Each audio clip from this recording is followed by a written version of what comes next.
అసెంబ్లీలో ఎమ్మెల్యేలు మంత్రులు చర్చల మీద చర్చలు జరిపిండ్రు. ఒకరు ఎడ్డమంటే ఇంకొకరు తెడ్డమన్నారు. కొత్త కొత్త బిల్లులు పెట్టి చర్చల మీద చర్చలు చేసిండ్రు.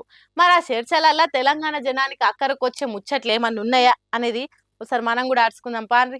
సభ మొదలైన తర్వాత చదువుల ముచ్చట్లు షాన్నే మాట్లాడిండ్రు ఎమ్మెల్యేలు మంత్రులు. అయితే నడిమిట్ల అశ్వరావుపేట ఎమ్మెల్యే జారే ఆదినారాయణ బడుల మీద ఓ పాట పాడిండు అసెంబ్లీలా.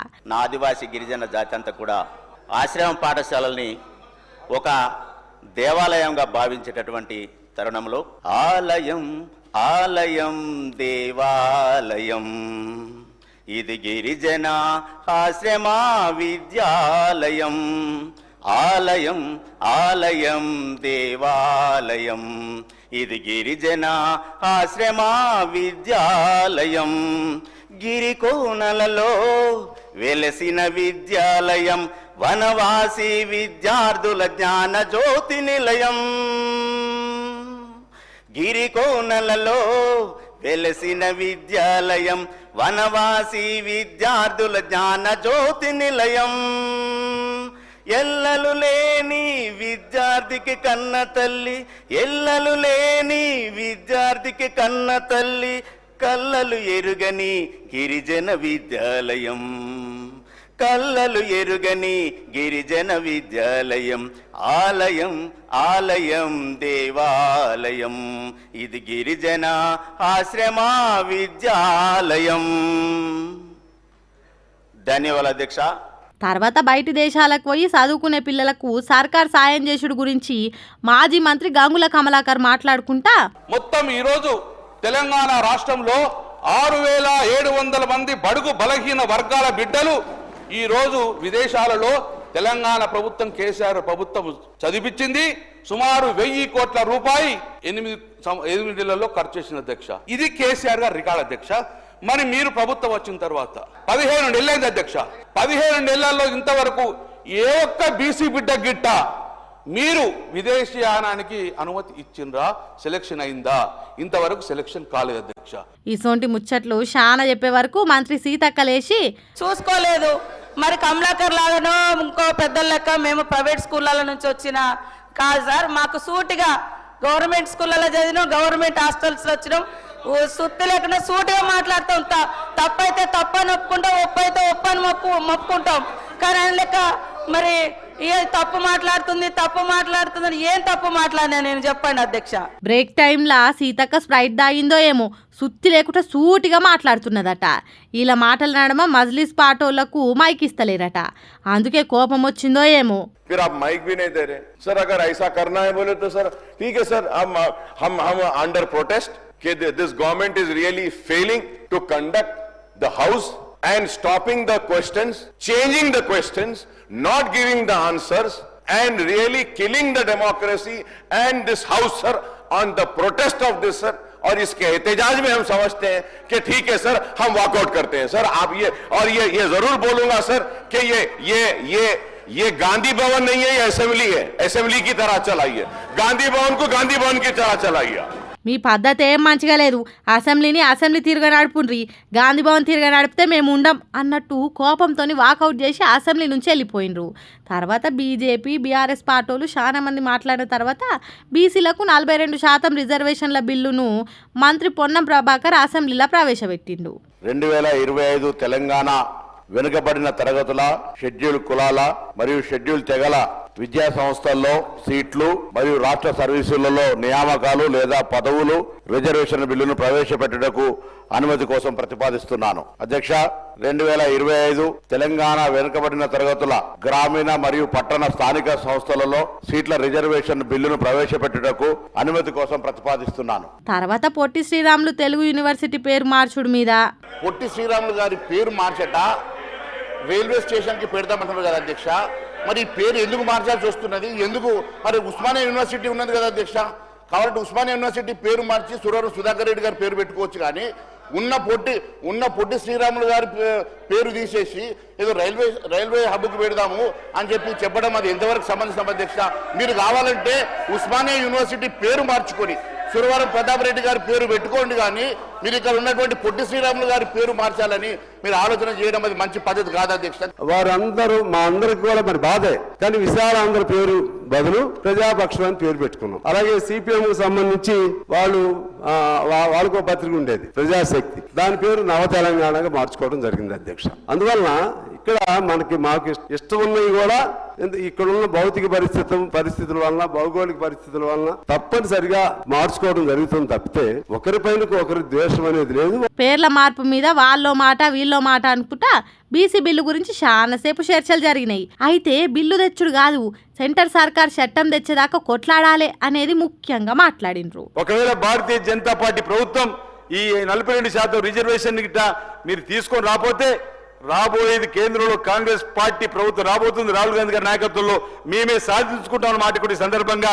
మీకు తెలియజేస్తూ ఈ రోజు ఈ బిల్లును మేము స్వాగతిస్తున్నాం, ఆహ్వానిస్తున్నాం, సంపూర్ణంగా మద్దతు ప్రకటిస్తున్నాం. కానీ సంతోషపడతలేం. సంతోషపడాలంటే ఇదే బిల్లు నిజంగానే మాకు 42% ఇంప్లిమెంటేషన్ విద్యలో, ఉద్యోగాలలో, రాజకీయాలలో మాకు ఈ పార్లమెంట్ లో బిల్లు పాస్ అయి చట్టసభల్లో ఇంప్లిమెంటేషన్ చేసేటప్పుడు నిజంగా అత్యంత సంతోషపడే వ్యక్తులలో నేను మా జాతర పక్షాన్ని అందరూ కూడా ఆ రోజు సంపూర్ణంగా సంతోషం వ్యక్తం చేస్తున్నాం. గౌరవ ముఖ్యమంత్రి గారు రేవంత్ రెడ్డి గారు ఇది బాధ్యత వహించాలి, ఈ యొక్క బిల్లును పాస్ చేయించుకోవాలి. అక్కడ రాజ్యసభలో గాని లోకసభలో గాని బీజేపీ పార్టీతో ఒప్పించి ఈ బిల్లు చేసే బాధ్యత కూడా ఈ రోజు గౌరవ ముఖ్యమంత్రి రేవంత్ రెడ్డి గారు ఉన్నది. ఇట్లా చెప్పుకుంటేనే కులగణన సర్వేను తప్పుగా చేసిండ్రు, బీసీల శాతాన్ని తక్కువ చేసిండ్రు అనేది మాట్లాడితే దానికి మంత్రి పొన్నం ప్రభాకర్ చెప్పుకుంటా పూర్తిగా ఎటువంటి అడ్డంకులున్నా అధిగమించడానికి రండి. న్యాయపరంగా మనమందరం కూడా మీకు సంబంధించి అనేక అంశాల్లో కోరుతా ఉన్నా, దీన్ని మనం సాధించుకోవాల్సిన అవసరం ఉంది. దీనికి ఆటంకాలు పెట్టి పిల్లి శాపనార్థాలు పెట్టి అనేకంగా ఏదో పెద్ద దాని పరంగా రాజకీయ లబ్ధి పొంది అటువంటి ప్రయత్నం చేయకండి. ఇది మరొకసారి నేను విజ్ఞప్తి చేస్తున్నా, వినమ్రపూర్వకంగా విజ్ఞప్తి చేస్తున్నా. సభలో నేను ఇంతకు ప్రత్యక్షంగా కలిసి ఆయా పార్టీల నాయకత్వాన్ని కోరినాం.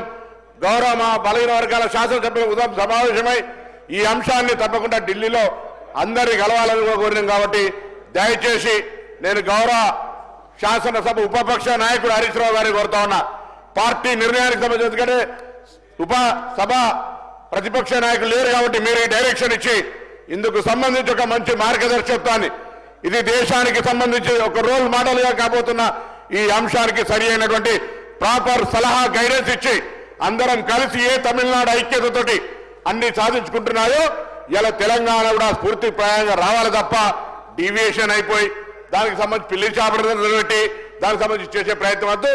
లీగల్ గా అన్ని వెట్టింగ్ చేసుకున్నాం, అన్ని రకాలుగా ఎక్కడ ఇబ్బందులు రాకుండా ఉండే విధంగా చర్యలు తీసుకొని ముందుకు పోతున్నాం.